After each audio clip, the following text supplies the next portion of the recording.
Okay, here we go. It's going to be carne guisada today. And let me tell you, it's going to be one of the best carne guisadas you've ever tasted. It's going to melt in your mouth. Here we go.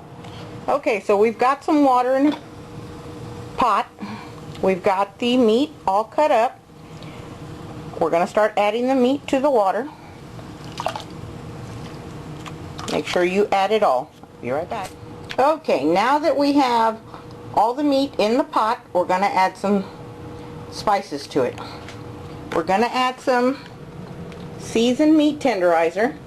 I like the one that's white because if you use the other one it tends to give you problems, but anyway, I like the seasoned meat tenderizer one. And some chopped garlic. Okay, this is a 1/4 cup of the meat tenderizer. It's not full, but you can see how much is in there. And that's what we're going to add to our mix. And just add it all in.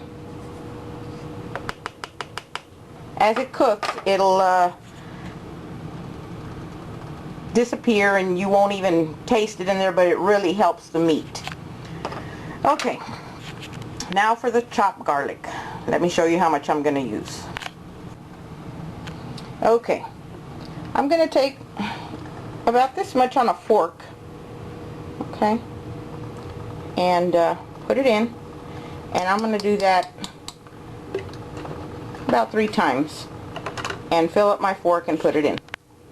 Be right back. Okay, I put 3 forks full in. Now I'm going to stir it all up. I want to be easy at first because I don't want it to get into clumps.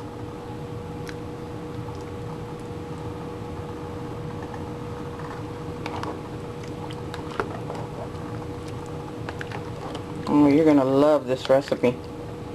If done right, there's no way to mess it up. Now, we're going to let this cook until all the water is cooked out of it. And, I mean, that could take anywhere from an hour to an hour and 25 minutes. And you're just going to let it cook all the way down. All this water will start evaporating, and the meat will become super tender. Okay, I'll let it boil and cook, and then I'll be back to show you how it came out and show you the rest of the recipe. Be right back. Okay, so it's 12:19 on the clock. Like I said, it'd be about an hour to an hour and 25 minutes. Okay, update.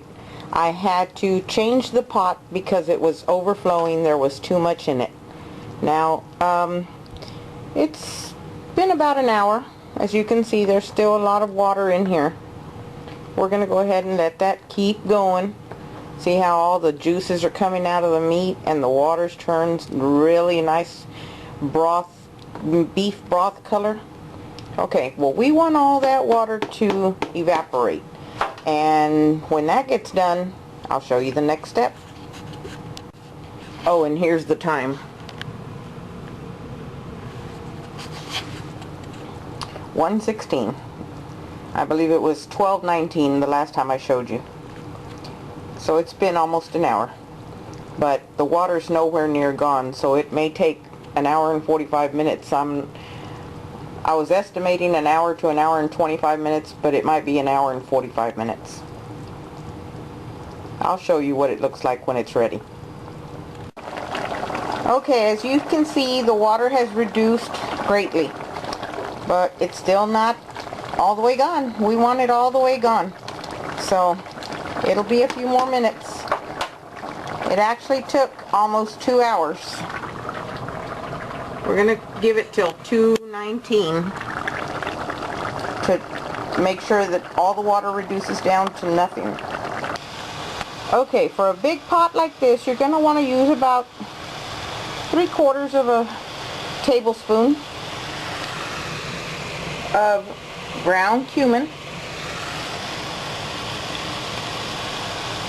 Add it to your big pot.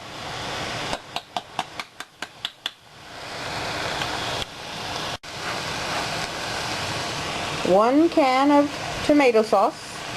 No salt added, because you're going to add salt to it anyway.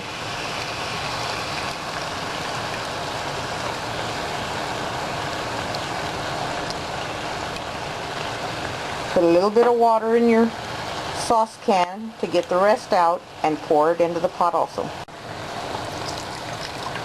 I went ahead and filled it up, getting all the juice out of it, all the sauce out of it. Pour it in.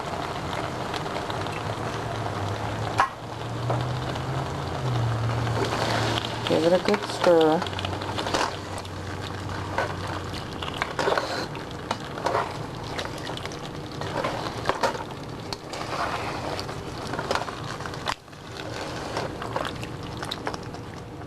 Add about 3/4 of a cup of water.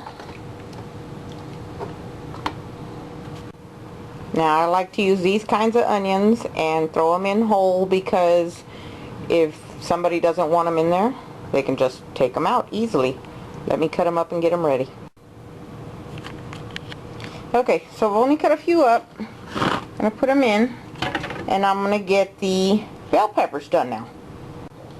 Okay, as you can see, I also cut up the bell pepper, put it in with the onions. I like to cut the bell pepper big because, like I said, whoever doesn't like it can just take it right out, and they don't have to worry about it being in there.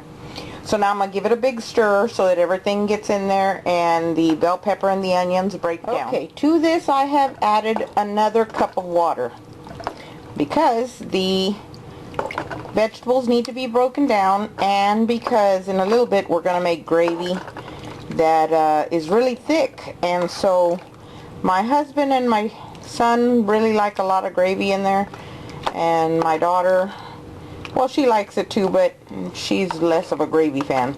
So anyway, we've got it all incorporated, and we're going to let it boil for a few minutes, about 10 minutes, and then I'm going to show you how to make the gravy thicker. Okay, so we brought it to a boil. I've added another 1.5 cups of water again. About half a tablespoon of salt is what's going in.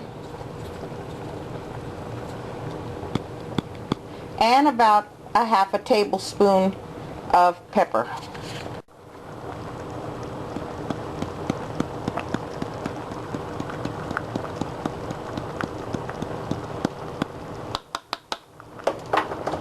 Give it a good stir.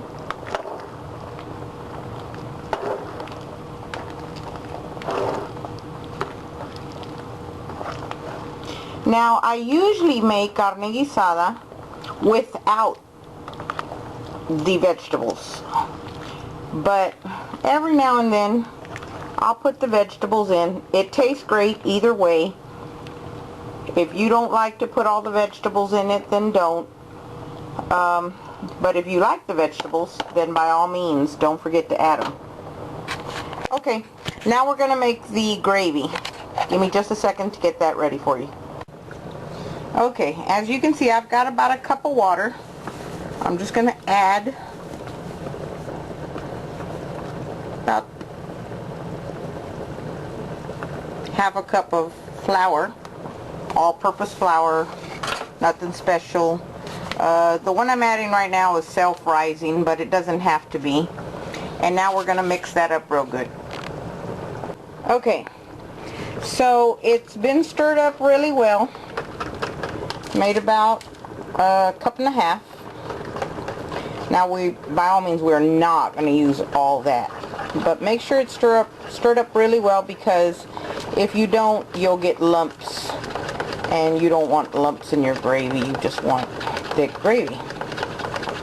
Well, hopefully that's stirred up enough. Now we're not going to use it all, like I said. We're just going to pour some in. Oh, we got a few lumps. Now we're going to have to stir it around.